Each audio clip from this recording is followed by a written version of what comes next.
Salut à tous. Aujourd'hui, on va parler, bien entendu, une fois de plus, on va échanger. On va parler d'un sujet qui me semble important. Important pour vous, important pour moi. Et je pense que ce message va aider beaucoup d'entre vous, sinon tout le monde. Vous allez juste me donner le temps de m'asseoir un petit peu. On se retrouve après la transition.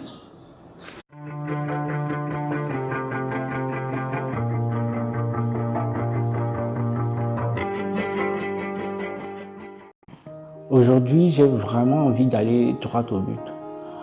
Droit au but pour m'adresser à vous, hommes et femmes, jeunes, vieux, vieilles, qui allez certainement regarder cette vidéo. Je veux vous inviter à être plus responsable dans la gestion au quotidien de la communication autour de votre couple et vous inviter par la même occasion à rompre avec un certain nombre de maladresses. Vous savez, parfois, ce qui nous éloigne du bonheur, c'est le niveau d'information, le type d'information, la qualité de l'information que nous possédons. Voilà. Donc, il est temps d'activer un nouveau courant de pensée dans nos têtes, dans nos cerveaux, et trouver les stratégies pour avancer efficacement dans la vie, pour ne pas dire dans nos différents couples. J'espère vivement que vous ne faites pas partie de cette catégorie de personnes qui ne savent pas gérer la communication autour de leur couple. Et si c'est le cas, je veux vous rassurer parce que au terme de cet échange, vous aurez certainement de nouvelles orientations. Vous aurez appris des choses qui vous aideront à penser probablement différemment. Et vous allez certainement amorcer le processus qui vous conduira à un équilibre émotionnel et sentimental souhaité. Voilà. Je parlais de cette catégorie de personnes qui pensent que s'asseoir au milieu de ses amis et saboter son partenaire, sa compagne, sa femme, son mari, les honore. Cette catégorie de personnes-là qui sont toujours promptes à convoquer des réunions familiales pour indexer, pour accuser l'autre et vraiment j'insiste là-dessus parce que, vous savez, un couple, c'est comme une chambre. Une chambre, vous êtes deux. Personne ne laisse entrer n'importe qui, n'importe comment dans sa chambre. Je pense que c'est la raison pour laquelle, quand des invités arrivent à la maison, on préfère les accueillir dans le salon, on ne les accueille pas dans la chambre, parce que la chambre, c'est l'intimité. N'importe qui ne doit pas avoir accès à votre chambre. Et donc, s'asseoir avec des amis, commencer à dire, voilà, je suis fatigué de ma femme, elle ne cuisine pas bien, je suis fatigué de mon mari, tous les jours il rentre tard, il est sourd, et tout. Ça ne va pas vous honorer. Au contraire, ça va diminuer l'estime que les gens ont de vous. Vous devez protéger votre intimité. Vous devez protéger votre couple. Personne ne doit avoir accès facilement à votre chambre. Exposer son mari, exposer sa femme, c'est comme se déshabiller soi-même en public. C'est comme livrer des secrets confidentiels aux autres. Je me demande parfois, très souvent, quel est l'objectif visé, l'objectif recherché pour ces personnes-là qui sont toujours excitées quand il s'agit de convoquer des réunions familiales pour accuser l'autre. Je me demande quel est vraiment leur objectif. Est-ce que c'est de résoudre le conflit? Est-ce que c'est de trouver des solutions? Ou alors c'est pour avoir raison? Ou alors est-ce que c'est pour se justifier? Parce que quelque part, ce que les gens refusent d'avouer, c'est qu'ils ont besoin d'une assemblée où on va leur dire qu'ils ont raison. C'est de ça qu'il s'agit en fait. La plupart de ces personnes-là qui convoquent des réunions familiales pour discuter autour d'un problème ont besoin d'entendre qu'on leur dise qu'ils ont raison. Ont besoin qu'on approuve leur démarche. Et donc, moi j'ai envie de vous suggérer une autre méthode. N'allez plus accuser vos femmes dans votre famille ou bien dans votre belle famille. N'allez plus relever les insuffisances de votre mari, de votre femme, quand vous êtes assise avec vos copines, vos amis.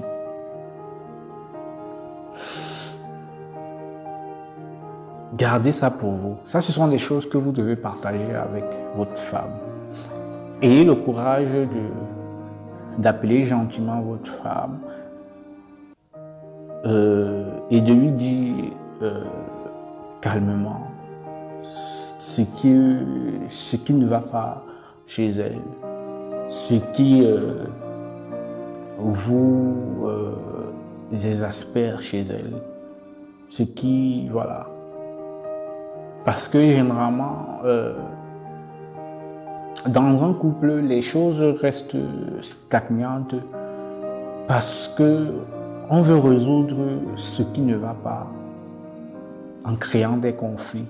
C'est-à-dire, c'est pas parce que votre femme ne fait pas bien la cuisine ou alors que sa cuisine n'est pas à votre goût que vous allez lui crier dessus, que ça va devenir comme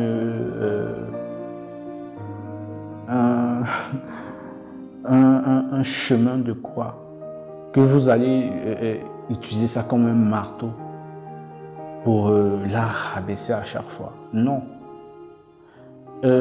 Parfois, un bon mari, une bonne femme sait s'appuyer sur les insuffisances de son mari ou de sa femme. Il faut savoir s'appuyer sur les insuffisances de l'autre. Chérie, est-ce que tu sais que je t'aime?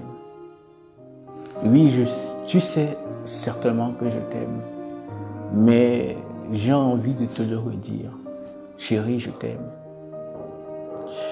Et c'est parce que je t'aime que je veux qu'on discute, qu'on parle, voilà, toi et moi calmement d'une situation que j'ai observée, peut-être à tort ou à raison.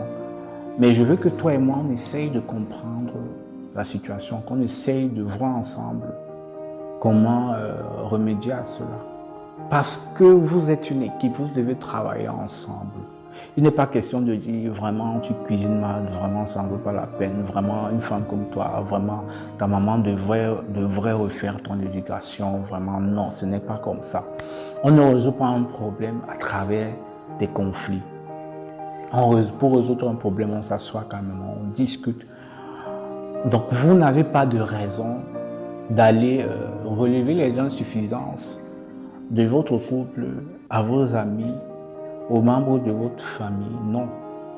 La personne avec qui vous devez résoudre ces insuffisances-là, la personne avec qui vous devez régler un certain nombre de situations, c'est votre femme, c'est votre mari. Mais il faut avoir la bonne attitude. Il faut avoir le cœur de Dieu. Il faut développer l'amour divin.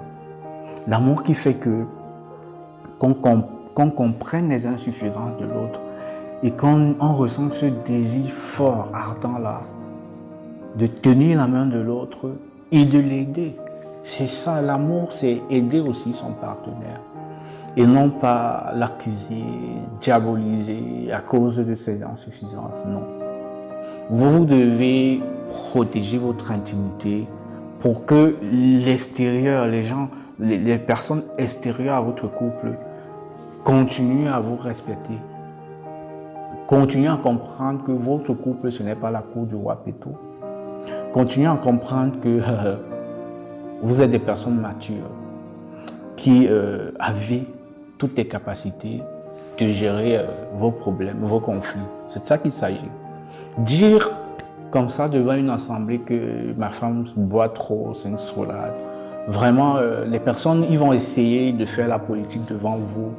Ils vont dire à votre femme, vraiment, ce n'est pas bon de boire. Mais dès que vous serez rentré chez vous, dès que vous aurez tourné le dos, vos soeurs, tout ça, la belle famille, ils vont s'asseoir et dire vraiment, une femme qui boit, vraiment. Et à chaque fois qu'ils vont voir votre femme, c'est cette image-là. À chaque fois qu'ils vont voir votre mari, les images que vous aurez créées, parce que parler de son intimité comme ça, c'est créer les images dans le cerveau des autres. Des images que vous aurez créées dans leur cerveau vont ressurgir à chaque fois qu'ils vont apercevoir votre partenaire. Et ça sera la source de tous les railleries, de toutes les moqueries. Il ne faut pas ça. C'est pour ça qu'il faut savoir communiquer. La communication autour de son couple est très importante pour la suivi aussi de ce couple. Beaucoup de femmes vont dans des réunions et en profitent parfois aussi au cours de ces séances-là pour verser leur frustration. Je peux comprendre, tout le monde n'a pas la maîtrise. Il y a des femmes qui sont parfois frustrées et qui finissent par partager ce qu'il ne faut pas avec leurs copines. Et c'est comme ça que le bouche à oreille, voilà, il faut éviter ça. Et j'insiste là-dessus, je ne suis pas en train de vous demander de ne pas demander conseil, non. Mais comme je le disais précédemment, tout le monde n'a pas le droit d'entrer dans votre intimité. Vous devez sélectionner les personnes.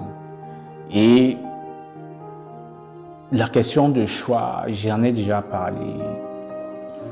Pour bien choisir les personnes, il faut avoir ce qu'on appelle le discernement. Et pour que votre discernement soit bien orienté, il faut que vous accompagniez ce discernement de la sagesse divine, de la présence de Dieu. Voilà.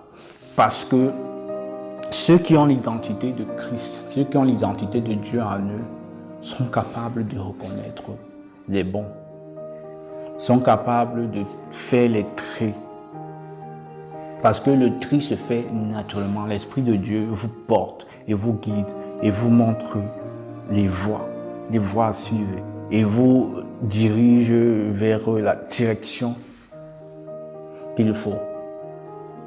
Et donc je vais partager avec vous dans la suite un certain nombre de stratégies pour pouvoir s'ouvrir aux autres, pour pouvoir demander conseil sans donner la possibilité à ces personnes-là d'entrer dans votre intimité.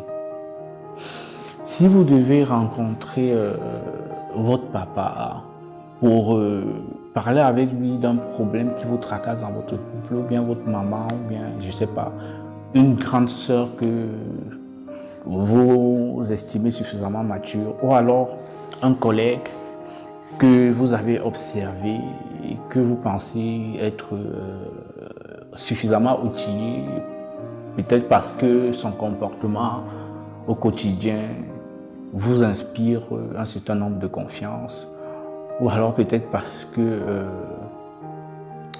il a une expérience et des actifs dans le type de conseil que vous voulez lui demander.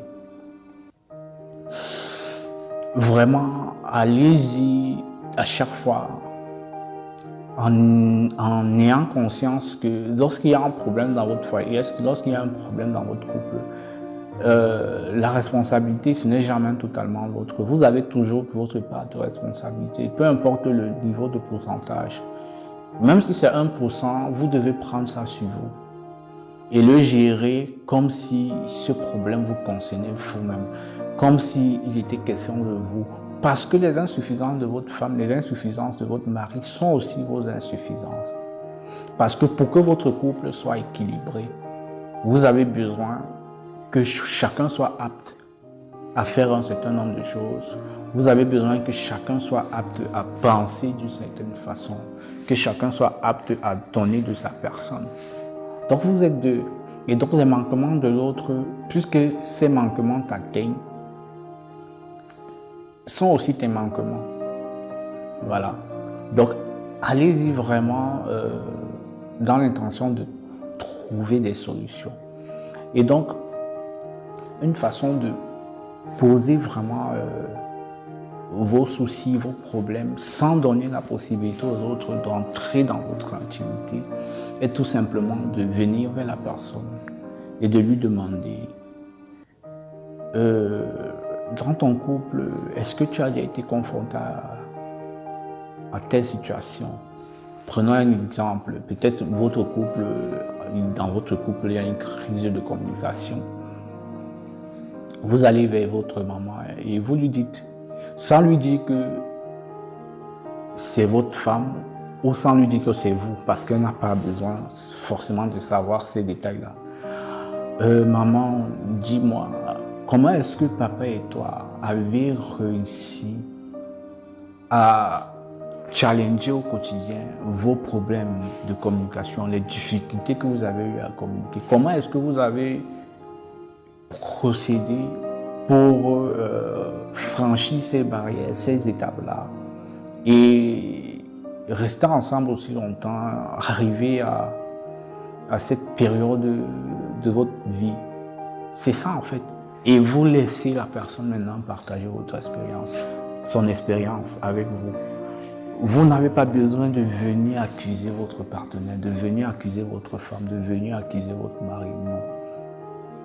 Vous avez besoin d'entendre des phrases, des mots qui vous instruisent, qui ouvrent votre esprit, qui vous aident à comprendre plus ou moins ce qui vous arrive et qui vous aident à trouver les bonnes stratégies pour améliorer la situation qui bloque dans votre couple. C'est de ça qu'il s'agit. Donc, j'arrête tout de suite ces personnes-là qui ont pensé peut-être au début que je demandais de vivre en autarcie, dans une certaine hostilité vis-à-vis des autres. Non.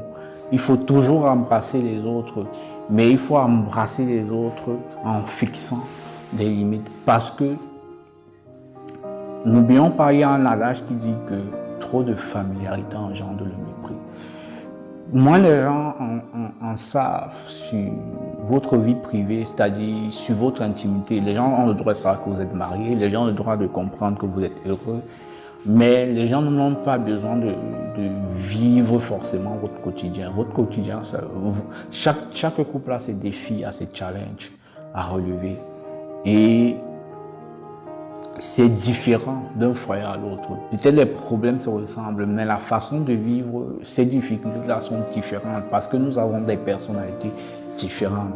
En réalité, c'est la vie, c'est le mariage qui challenge nos personnalités. Et donc, nous devons apprendre à grandir dans le mariage, nous devons apprendre à grandir en amour, nous devons apprendre à grandir dans cette intimité-là. Si on s'ouvre trop, à la fin, on n'a plus rien, on perd tout. Je ne veux pas être très long. Je voulais vous donner l'essentiel, comme d'habitude, et provoquer en vous ce choc-là qui vous amène à reconsidérer les choses et à voir les choses différemment. Je vous invite donc à protéger au maximum votre intimité et à gérer, à développer des aptitudes à pouvoir gérer les pressions de la vie de couple et d'être capable de trouver les solutions qui aideront à avancer, à faire avancer votre couple, votre cellule familiale, c'est-à-dire vous, votre mari et vos enfants, vous, votre femme et vos enfants. Voilà, c'était une fois de plus Joachim Kotor, votre serviteur. On va probablement se retrouver une autre fois, si Dieu le veut. Bye bye.